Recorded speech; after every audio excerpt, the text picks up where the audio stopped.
प्राकृत अनुरागी सभी महानुभावों को मेरा डॉक्टर पुलक गोयल का यथा योग्य अभिवादन सादर जय जिनेन्द्र। आज हम प्राकृत डिप्लोमा कोर्स के अंतर्गत पाठ्य पुस्तक प्राकृत व्याकरण में से पाठ क्रमांक 5 का दूसरा और अंतिम वीडियो देख रहे हैं। पिछले वीडियो में आपने स्त्री प्रत्यय में पढ़ा था कि दो प्रकार के स्त्रीलिंग शब्द होते हैं। पहला तो है मूल स्त्रीलिंग शब्द जो कि हमेशा स्त्रीलिंग में रहता है और उसको पुल्लिंग या नपुंसक लिंग में नहीं किया जा सकता है। दूसरे वे स्त्रीलिंग शब्द होते हैं जिनको पुल्लिंग शब्दों में स्त्री प्रत्ययों को जोड़कर कन्वर्ट किया जाता है। इन प्रत्ययों में सबसे पहले हमने दो प्रत्यय सीख लिए थे, बड़ा आ और बड़ी ई। आज हमारे पास बचे हुए जितने स्त्रीलिंग प्रत्यय हैं, स्त्री प्रत्यय हैं, उन सब को हम देखने वाले हैं। चलिए आज का पाठ प्रारंभ करते हैं। ग कुछ शब्दों में ई प्रत्यय जोड़ने से पहले आण प्रत्यय जोड़ा जाता है। जब हम बड़ी ई जोड़ रहे हैं तो उसके पहले हमें आण ये प्रत्यय भी जोड़ना पड़ेगा। यहाँ एकदम स्पेशल शब्द हैं वो शब्द आपको याद रखने पड़ेंगे। जैसे इंद, इंद ये पुल्लिंग शब्द है, इसका अर्थ हुआ इंद्र। अब इसमें हम डायरेक्ट ई प्रत्यय नहीं जोड़ सकते, इसमें हमें बीच में आण ये प्रत्यय भी जोड़ना पड़ेगा। तो इंद प्लस आण प्लस ई, इंद प्लस आण इंदाण, और ई जोड़ने पर इंदाणी। आण प्लस ई हो गया आणी। आण ण में छोटा आ और प्लस ई, छोटा आ का लोप हो गया, ई रह गया, आणी। अब इंद प्लस आणी किया तो इंद में भी दा में छोटा आ है और आणी इसमें बड़ा आ है। छोटा आ और बड़ा आ मिलकर बड़ा आ हो गया तो बन गया इंदाणी। इंद का मतलब हुआ इंद्र, इंद्राणी का मतलब है इंद्र की पत्नी, इंद्र और इंद्राणी। दूसरा उदाहरण माउल, माउल ये पुल्लिंग में शब्द है, इसका अर्थ हुआ मामा।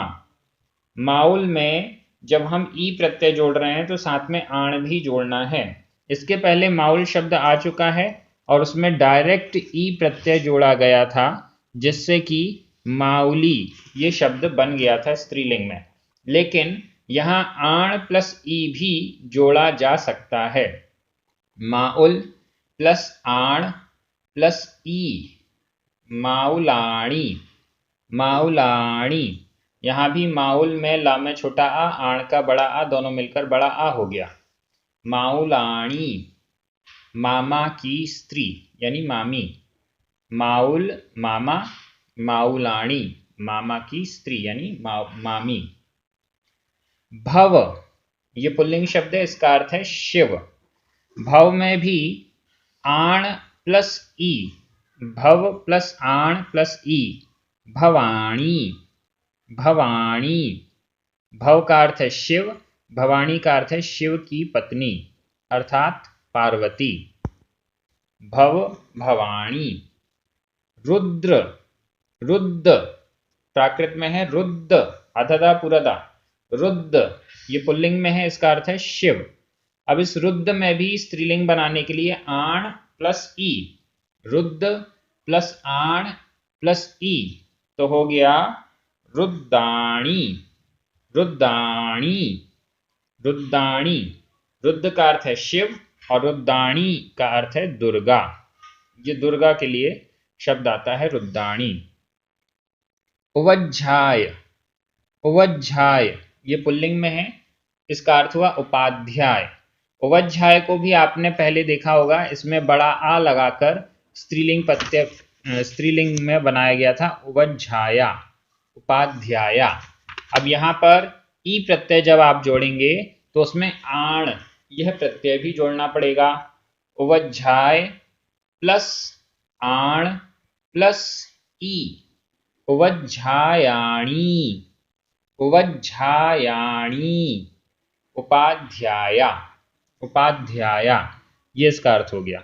उवज्झाय उपाध्याय, उवज्झायाणी उपाध्याया।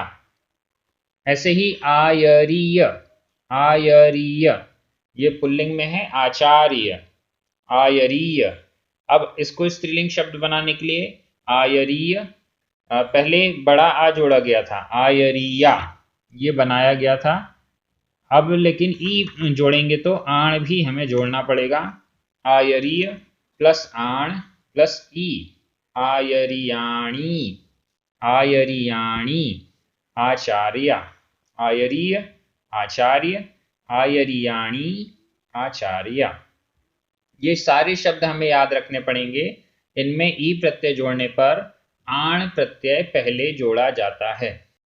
अगला बिंदु घ। कुछ शब्दों में आ और ई दोनों जोड़े जा सकते हैं। ऐसे भी कुछ शब्द बनते हैं स्त्रीलिंग के जिसमें आ भी जोड़ सकते हैं और ई भी जोड़ सकते हैं, दोनों से हमारा काम चल सकता है और दोनों प्रकार से स्त्रीलिंग शब्द बन जाएगा। जैसे नील। अब ये नील शब्द में बड़ा आ जोड़ने पर नीला और नील प्लस बड़ी ई नीली, ये दोनों हम जोड़ सकते हैं। नीला, नीली, दोनों का अर्थ हो गया नील, नीली, ये स्त्रीलिंग शब्द हो गया। काल प्लस बड़ा आ काला, काल प्लस बड़ी ई काली, ये दोनों। नील का अर्थ हो गया नीला रंग, नीले वर्ण वाली, नीला नीली। ऐसे ही काला काली, कृष्ण वर्ण वाली, काले रंग वाली, ये इसका अर्थ हो गया। अगला है हस प्लस माण प्लस आ। अब ये माण प्रत्यय जो होता है वर्तमान कृदंत है। वर्तमान कृदंत जोड़ने पर बड़ा आ भी जोड़ सकते हैं स्त्रीलिंग बनाने के लिए और बड़ी ई भी जोड़ सकते हैं। हसमाण प्लस आ, हसमाणा, हसमाण, ड़ा में छोटा आ, बड़े आ का के साथ जोड़ने पर ये बड़ा आ हो गया तो बना हसमाणा, हस्ती हुई।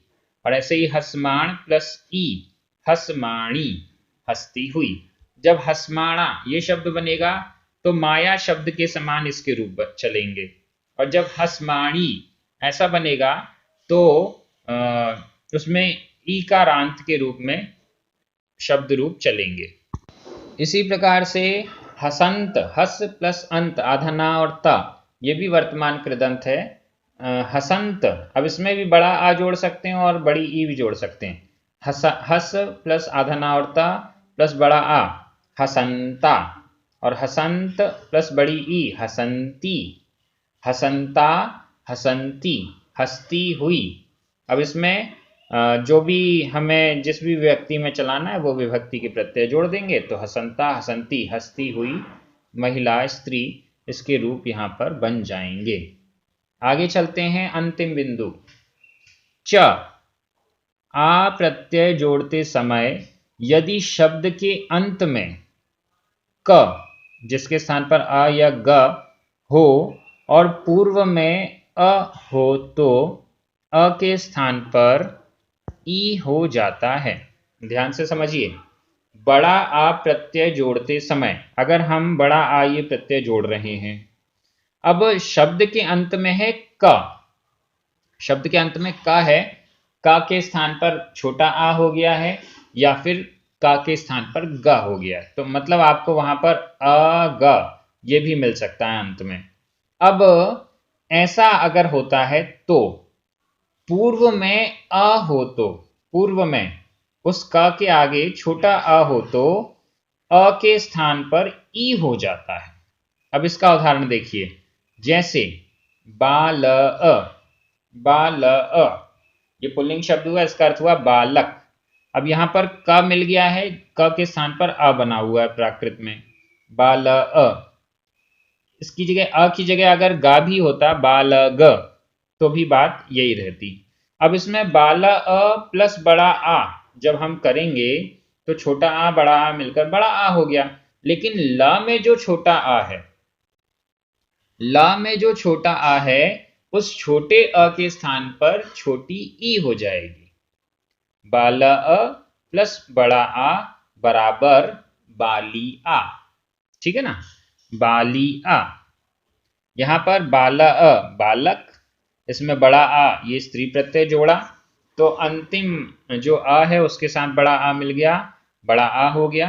लेकिन अंतिम अ के स्थान पर आ से पहले जो ल है उसमें छोटा आ अगर है तो उसमें अ की ई हो जाएगी, बाली आ, बालिका, बाल अ, बाली आ, ऐसा ये रूप बनेगा। दूसरा गाय अ, पुल्लिंग में गायक, गायक। अब गायक का भी क्या बनेगा, गाय अ प्लस बड़ा आ, गाई आ।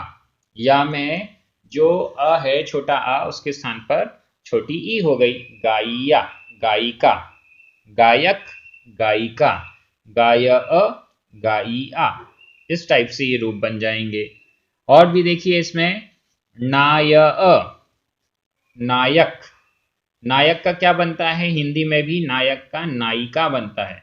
और प्राकृत में भी नाय अ प्लस बड़ा आ और यहाँ पर नाइया, या में जो अ है उसके स्थान पर ई हो गया, नाइया, नाइया, नायिका, नायक, नायिका, नाय अ, नाइया।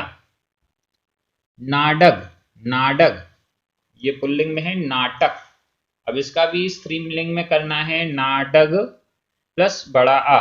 अब ये गा वाला आपको उदाहरण मिला है, गा इसमें बड़ा आ जोड़ा तो नाडगा, लेकिन डा में जो छोटा आ है उसका ई कर दिया तो नाडिगा, नाडग, नाडिगा, नाटक, नाटिका। गोवालय, गोवालय, गोवाला, ग्वाला, इसका अर्थ हुआ ग्वाला, गोवालय। अब यहां भी य है, य में जब आ जोड़ा गोवालय प्लस बड़ा आ तो बन गया गोवालिया, गोवालिया, गोपालिका। गोवाल ग्वाला या गोपालक और गोपालिका, ग्वाला, ग्वालिया, ग्वाला और गोपालिका, ऐसा। गोवालय, गोवालिया। पालय, पालय, पालक, पालने वाला। यहाँ भी यह मैं जब बड़ा आ जोड़ा पालय प्लस बड़ा आ, पालिया, पालने वाली, पालय, पालिया। नट्टय, नट्टग, नट्टय, नट्टग, नृत्य करने वाला, नृत्य करने वाला। अब इसमें जब बड़ा आ जोड़ा नट्ट अ अथवा नट्टग में बड़ा आ जोड़ने पर नट्टी आ, नट्टिगा, नाचने वाली, नर्तकी जिसे हम कहते हैं, नट्टिया, नट्टिगा, ये बन जाएगा। नट्ट अ, नट्टिया, नट्टग, नट्टिगा। इस प्रकार से ये पूरे नियम स्त्री प्रत्यय के आपने देख लिए। अब यहाँ पर कुछ अध्ययनीय शब्द हैं, ऐसे शब्द हैं जिनको स्त्रीलिंग में कन्वर्ट करने के बाद कुछ स्पेशल इफेक्ट्स हमारे सामने आते हैं या जिनको हमें याद रखने पड़ेगा। तो वो इस प्रकार हैं, जैसे पुल्लिंग और स्त्रीलिंग दोनों को यहाँ पर दिया गया है। जुव, जुव का अर्थ है जवान। जब इसमें ई प्रत्यय जोड़ रहे हैं तो जुबी नहीं हो रहा है, बाकी जगह तो क्या हुआ, आ के और ई जुड़ गई तो जुबी ऐसा हो गया, जैसे हंस का हंसी ऐसा हो गया। लेकिन यहां पर जुवई, जुव प्लस ई, जुवई, युवती, ये रूप बन रहा है। तो ये अपन को याद रखना पड़ेगा। इनको हम अनियमित प्रयोग कह सकते हैं। नियमित प्रयोग जो नियम बता दिए, नियम के अकॉर्डिंग बने हैं वो नियमित प्रयोग, लेकिन उनसे भी हटकर अगर कोई शब्द बन रहा है तो उसे हम अनियमित कह देते हैं। जुव यानी जवान, जुवई युवती, जुव, जुवई। जुवाण, जुवाण, जुवाण का अर्थ है तरुण, इसका भी है जुवाणी, जुवाणी, तरुणी, तरुण, तरुणी, जुवाण, जुवाणी। हत्थी, हत्थी, हत्थी का अर्थ है हाथी। अब इसका स्त्रीलिंग में बना हत्थिणी, हत्थी, हत्थिणी। यहां पर नाम में बड़ी ई की मात्रा, ये बन गया हत्थिणी, हथनी, हाथी, हथिनी, हत्थी, हत्थिणी। ऐसे ही सामी, सामी, स्वामी, सामिणी, यहां भी नी प्रत्यय जुड़ा है, सामिणी, स्वामिनी, सामी, सामिणी। सेठी, सेठी आधा ट ठ, सेठी सेठ। और यहाँ स्त्रीलिंग बनने पर णी प्रत्यय जोड़ गया, सेठनी, सेठनी, सेठानी, सेठ सेठानी, सेठी सेठनी। पई, पई, पई यानी पति। अब इसका टोटल चेंज हो गया, भज्जा पत्नी, भज्जा पई पति, भज्जा पत्नी, पई भज्जा। पीयू, पीयू, पीयू पिता, और पिता का होता है माता, माया। पीयू माया, पीयू यानी पिता, माया यानी माता। पुरुष, पुरुष, और इसका इत्थि, इत्थि स्त्री, पुरुष इत्थि, पुरुष स्त्री। भाऊ, भाई, और इसका स्त्रीलिंग में बना बहिन, बहिणी। भाऊ भाई, बहिणी, हा में छोटी की मात्रा है और ला में बड़ी की, बहिणी बहिन, भाई बहिन। ये अलग अलग प्रकार के पुल्लिंग स्त्रीलिंग शब्दों के जोड़े हैं। इस प्रकार से आप और भी बना सकते हैं। आपका होमवर्क है कि आपको आज जो प्रत्यय बताए गए हैं, ई जिसमें आण जोड़ा जाएगा, बड़ा आ और बड़ी ई वाले जो स्पेशल प्रत्यय हैं दोनों एक साथ बनते हैं, और ये क वाले अंत में जिसमें क आता है और अ के स्थान पर ई हो जाता है, इन सब के प्रयोग आपको वाक्यों में करने हैं। और इस प्रकार से ये आज का पाठ कंप्लीट हुआ। स्त्री प्रत्यय का पूरा पाठ कंप्लीट हो गया है। अगला पाठ, इसमें अंतिम पाठ है प्राकृत व्याकरण पुस्तक का पाठ क्रमांक 6, जिसमें आप बहुत डिटेल के साथ अव्यय सीखेंगे। आप में से कई लोग पूछते रहते हैं ये अव्यय क्या होता है, कितने प्रकार के हैं। बहुत प्रकार के अव्यय हैं और इसकी पूरी डिटेल्स आपको पाठ क्रमांक 6 में प्राप्त होने वाली। आप सभी बहुत अच्छे से अध्ययन कर रहे हैं। हमारे पुण्यार्जक स्पॉन्सर्स जिनके निमित्त से इस प्राकृत डिप्लोमा का कार्य प्राकृत ऐप में, यूट्यूब चैनल में बहुत अच्छे से हो रहा है, उन सबको बहुत बहुत धन्यवाद। सभी को जय जिनेंद्र।